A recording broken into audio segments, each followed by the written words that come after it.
Baik, assalamualaikum warahmatullahi wabarakatuh. Sebelumnya perkenalkan, nama saya Aidin Firasa Zakaria dengan NRP terakhir 025 yang pada kesempatan kali ini akan mempresentasikan terkait sebuah riset terbaru. Katakanlah sebuah riset terbaru yang ada di dunia 3D modeling atau dunia 3D secara general, yakni ada yang namanya SPARC 3D atau yang kepanjangannya adalah Sparse Representation and Construction for High Resolution 3D Shapes and Modeling atau mohon maaf Shapes Modeling. Nah, mungkin sebelum kita mulai, kita bisa mulai uh, dengan sebuah apa ya namanya pernyataan. Udah pasti kalau misalnya kita bicara tentang 3D, kita udah pasti tahu 3D itu dipakai di mana aja. Mungkin kita suka bermain video game, suka uh, menggunakan TikTok filters atau Instagram filters atau Snapchat yang pertama dulu menggunakan filter-filter, atau bahkan kita suka menonton film. Nah, atau sebenarnya kita butuh sebuah model 3D simple, sederhana, nggak usah muluk-muluk, hanya untuk menyalurkan imajinasi kita, atau bahkan hanya untuk sebagai bahan sebuah presentasi. Ingin katakanlah menyalurkan, ingin apa namanya, butuh sebuah model 3D untuk menjelaskan sesuatu lah, kurang lebih seperti itu. Nah, cuma ada satu masalah, kita sebagai orang awam nggak tahu gimana caranya membuat sebuah 3D model, melakukan sebuah 3D design. 3D design punya sebuah learning curve yang cukup steep, yang cukup curam.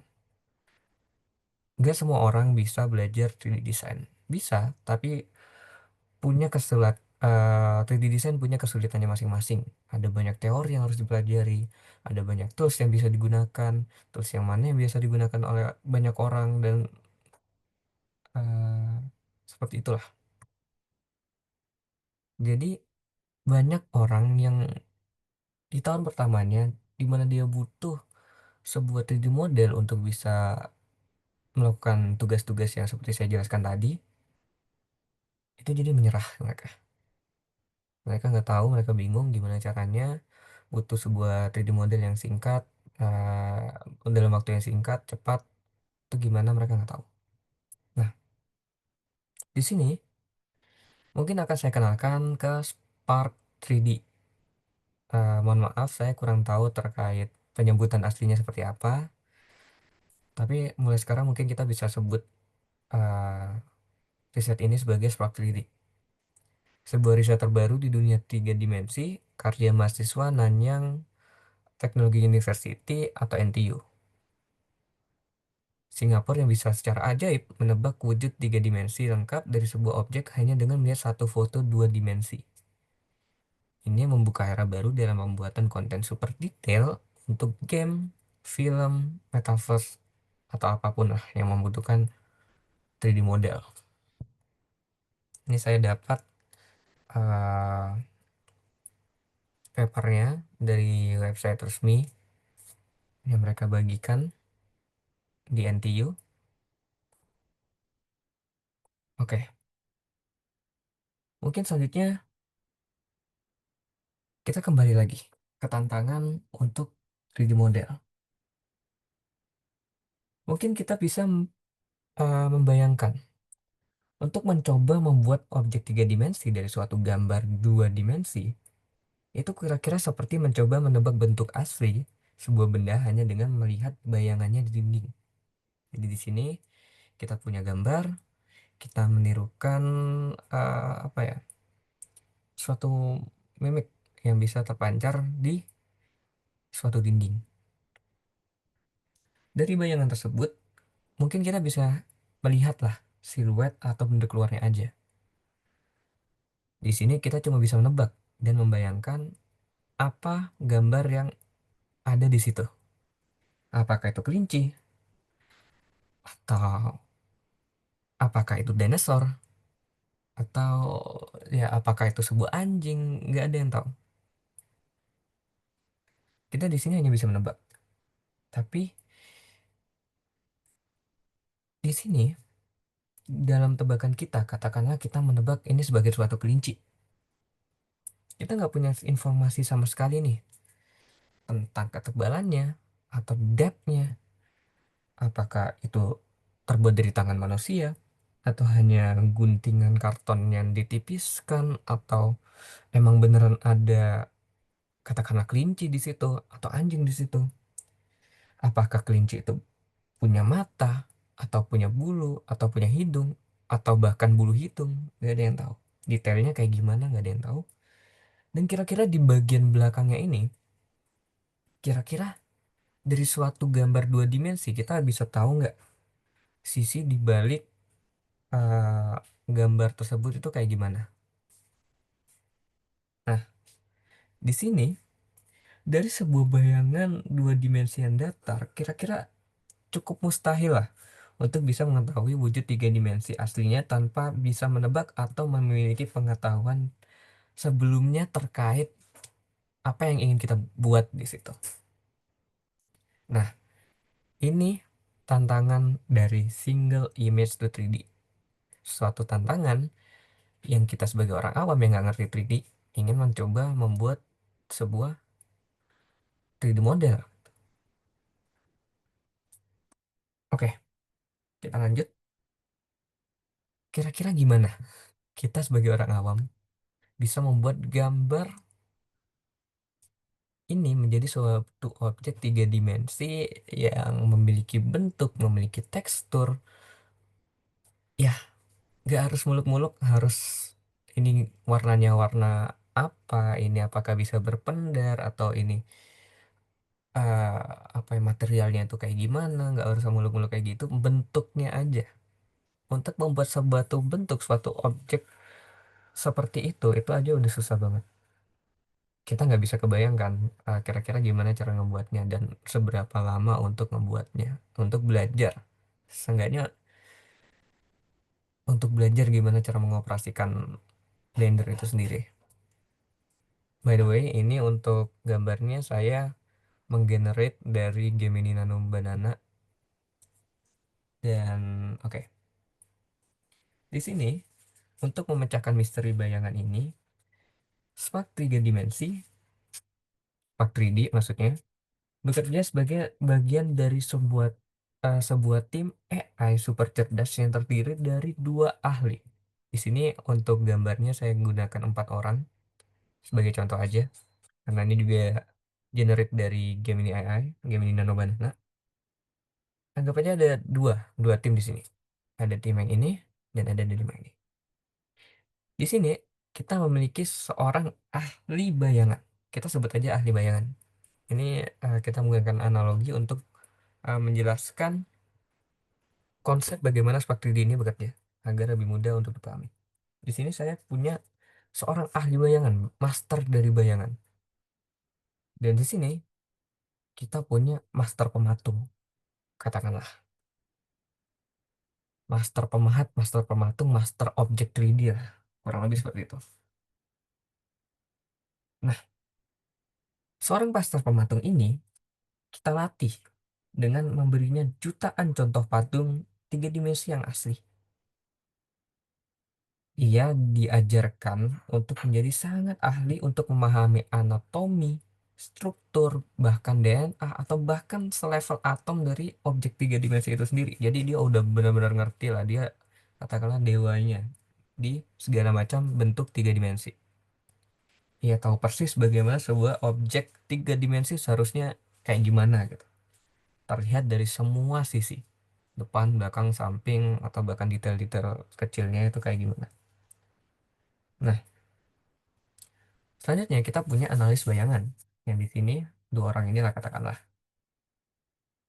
Kita latih dua analis bayangan ini untuk menjadi ahli dalam menafsirkan suatu bayangan.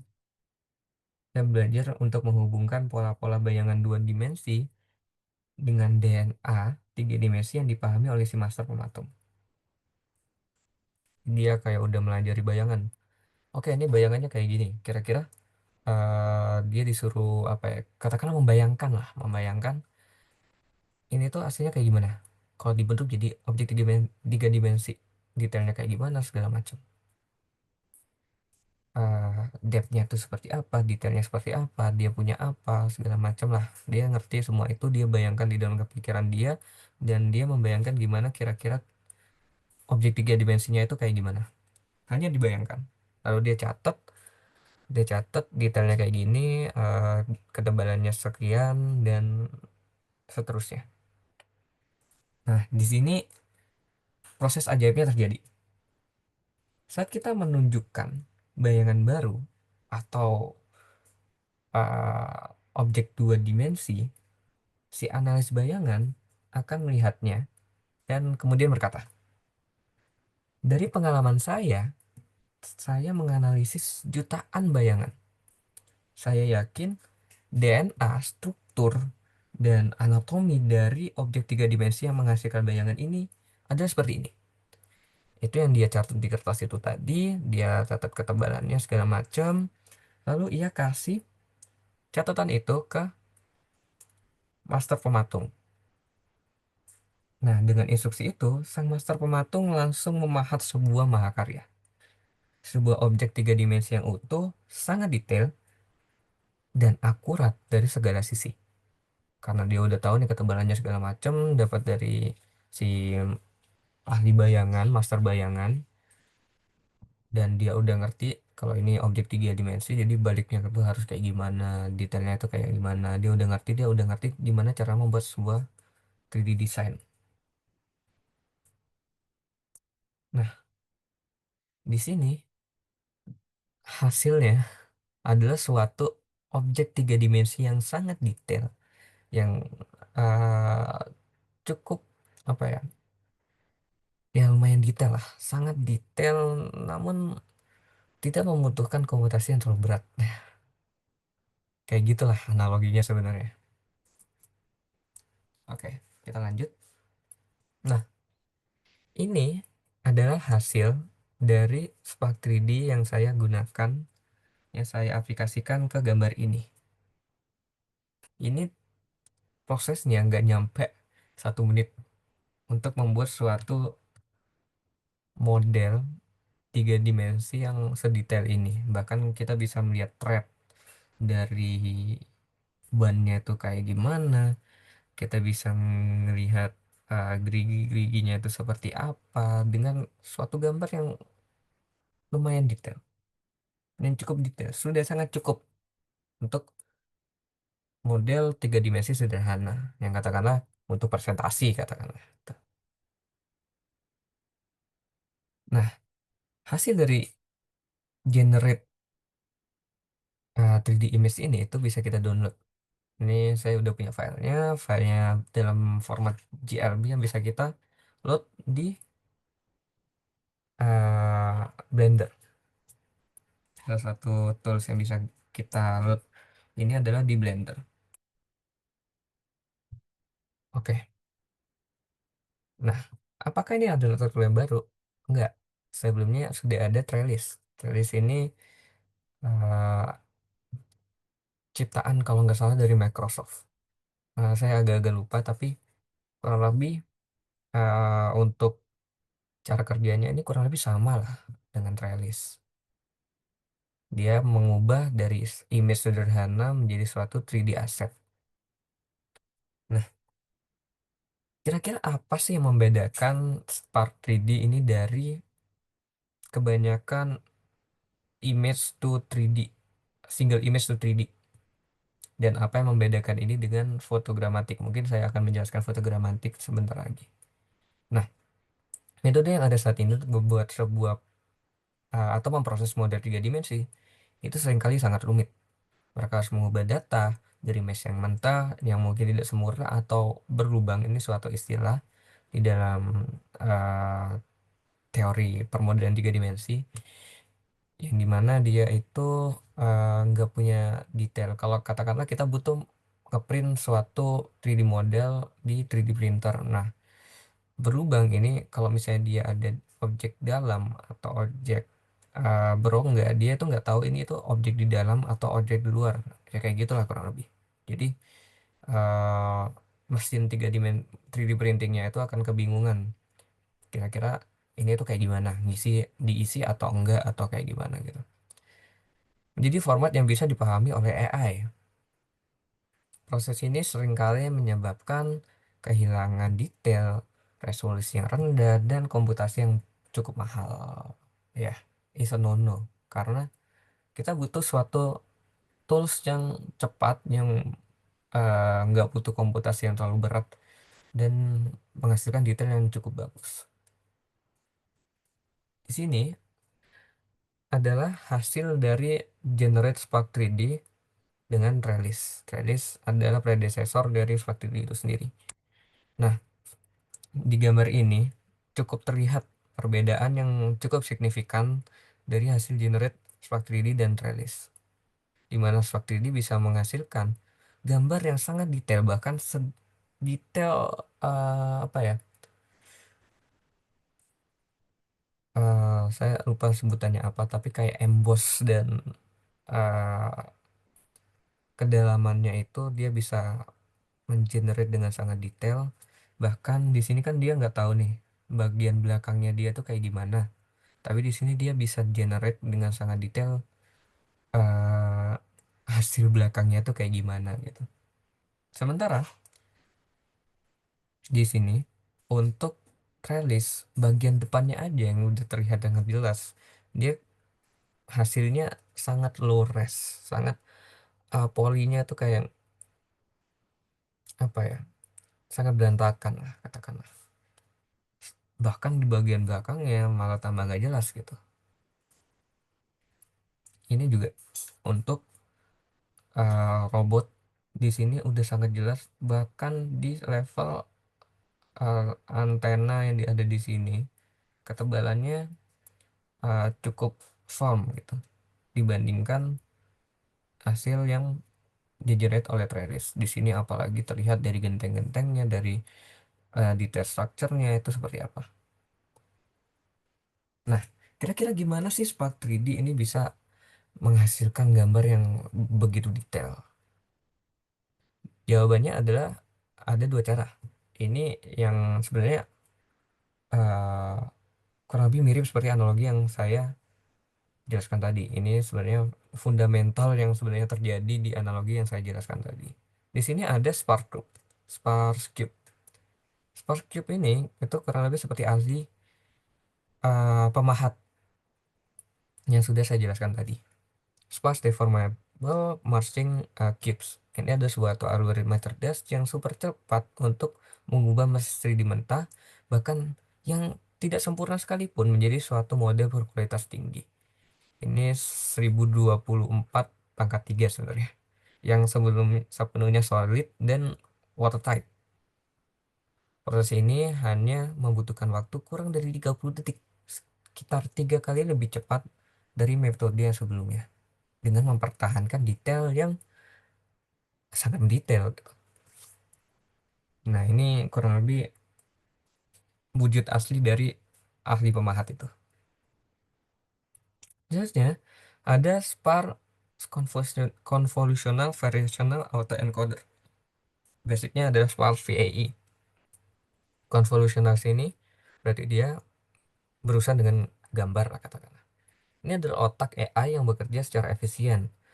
Berbeda dari metode lain yang harus mengubah format data, SparkCoV VAE secara langsung memproses representasi dari SparkCube. Jadi nggak harus melalui proses yang panjang, dia bisa langsung memberikan informasi kepada SparkCube untuk membuat suatu model 3 dimensi yang cocok dengan bayangan dari SCVAE lah gitulah. Hal ini membuatnya sangat efisien, tidak memerlukan mekanisme yang sangat rumit, namun mampu merekonstruksi model 3 dimensi dengan tingkat akurasi yang sangat tinggi, hampir tanpa kehilangan informasi sekalipun. Nah, ini adalah ahli bayangan itu, yang dia mencatat, dia memberikan detail kepada Spark eh ini kamu harus membuat ini dengan detail yang seperti ini, seperti ini, seperti ini. Ini adalah tugas dari Sparkon VAE. Oke, mungkin itu saja presentasi dari saya. Kurang lebihnya mohon maaf. Wassalamualaikum warahmatullahi wabarakatuh.